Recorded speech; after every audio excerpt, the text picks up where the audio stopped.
Look at that. Look at that color. That's an avocado. There's the green side. Ooh, and there's the devilish red side. It's got a little devil side to it. So, here is my Jim Bacon. I think this tree, I gotta look it up, but I'm pretty sure the story goes that good old Mr. Bacon, I don't know, I have to look up the story.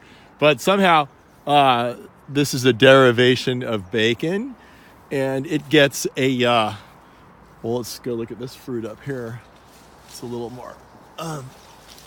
more conducive to the shape that you would normally want to explain to show this, more indicative of, is the right word, of Jim Bacon. See how it has that long, elongated neck?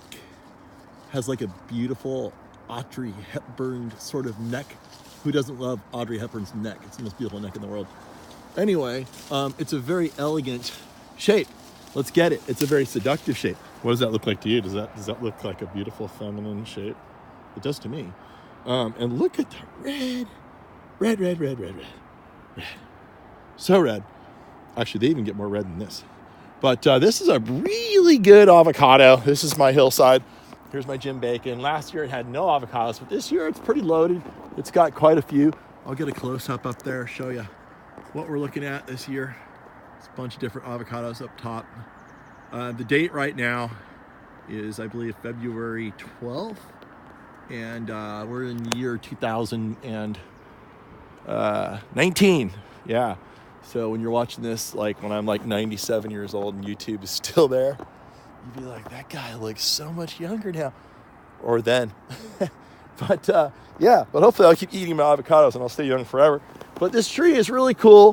But what I want to tell you is I want you to treat your trees as I say and not as I do. I am so bad. It's kind of a good experiment though.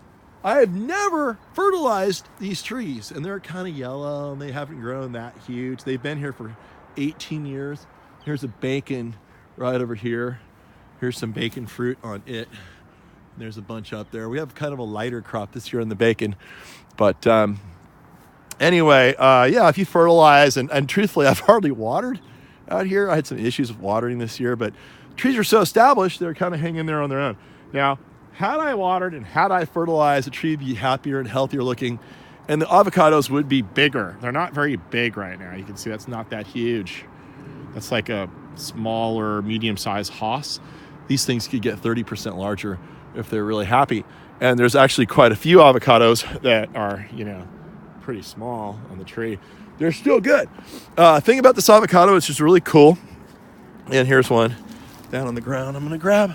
Look at that beautiful green color on that side. There's the red. Red's on the sun side. This is the only avocado that you're going to get some really interesting coloration on.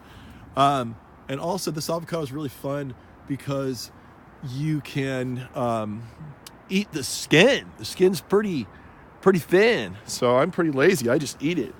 Life's just too short to peel your avocados. Of course, you have to with a Haas or those other trees. And you see, look, here's another one. And look what happens down here. We've got some birds. We've probably even got some vermin in here. We actually have a fox that comes in and eats my avocados when they fall off the tree. We called him, I think my daughter called him guac or something like guacamole, or I can't remember, something like that. But anyway, Jim Bacon tree, it has kind of an interesting leaf pattern to it, like that. They're kind of, I don't know what we would call that, like flared out, kind of flares out like this, right? You can see like right there, and it has this kind of winged pattern to it. Upright leaves, and that seems to be a medium-sized grower, but it's a really tough tree. Actually, my growers don't seem to want to grow it, and so I'm gonna have to start growing it myself to offer it to you guys. But it's a great tree. It's one of the more cold hardy trees, and I'll try my hardest to have it, but just know that you can cut this fruit, and even something like this, call me gross or call me smart for exposing myself to all kinds of pathogens to make me tougher. But I will just cut that off and I'll eat the rest because that's how I roll. But the Jim Bacon Avocado, there you go. It's hardy to 23 degrees. I'm here in Lafayette. This thing got no water all this summer, yet it still produces and looks pretty good, but you can see it's pretty yellow, needs fertilizer. And that's pretty much all you need to know with this tree. So I'll leave you there. There's actually a pretty good size one right there. These are ready. Oh, the ripening period. That's what I forgot. The ripening period on this plant is probably January through about March or April. And then its cousin, the bacon next door, at least here in Lafayette, its ripening pattern is going to be delayed after that a little bit, starting like in February and going into, I've picked these things as late as July. And so that's the good news here. These are really small this year. I really need to fertilize and water. I'm sorry, you guys. We'll fix that this year. But there's one other thing I wanted to show you that's really interesting. A-type lamb hoss. This tree, and we have deer here, so they get stunted. The deer eat the trees, and then it slows the tree growth down. So eventually the trees get higher than the deer, and then eventually they fill out. Here's a lamb hoss that's been struggling along. Hopefully it'll bust out right now this year here. Here's a fruit that was made. Let's see. This fruit would have been made in April or May of 2018. Now it's February of 2019. Okay, so that's been there for almost a year. But check this out. The fruit down in here that's really black. See that? Right in there? That fruit has been there since April of 2017. I'm leaving it there as an experiment to see how long that fruit will hang on the tree.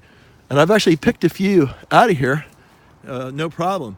So what does that tell you? That fruit was ready to eat in May, June of 2018. Now it is February of 2019, and they're still hanging on the tree. That tells you that fruit is good for like 8 months on the tree, at least here in Lafayette. I don't know about Southern California, but I'm gonna keep the experiment going and we'll see. But lamb hoss right there, I think that would be a really good variety to maybe commercially grow here in Northern California if it behaves like that with a 7-8 month pick period at minimum. So there you go. All the crazy experiments I've got going on in my abusively grown orchard. Remember, do as I say when I tell you to take care of your plants, not as I do.